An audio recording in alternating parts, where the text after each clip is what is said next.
In this video, we are going to convert percentages to fractions and then to decimals.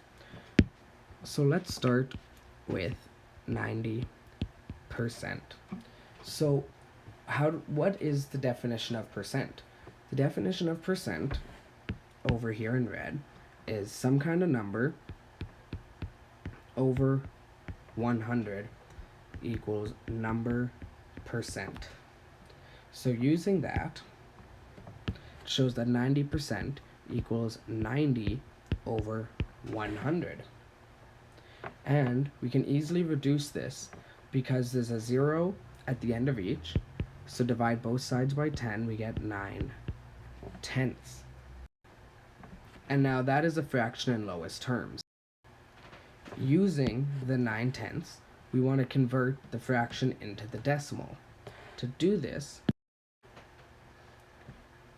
we more or less look at the percentage that it was. 9/10 or 90/100 or 90% would equal 0.90.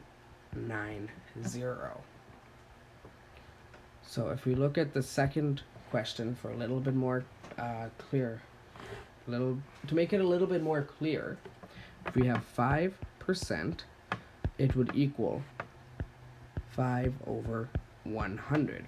Which cannot be reduced. So if we go by this logic, it should equal 0.05. And why is that? Well, think if you divided the 5 by 10, you would get,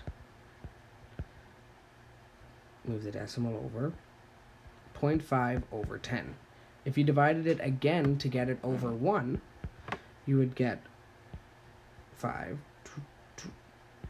0.5 over 1, which equals 0.05. And that's how you would turn the fraction into the decimal. Now let's just look at our last example, 33%. And if we follow by what's in red, it should equal 33 over 100. And if we follow what's in blue, it should equal 0.33.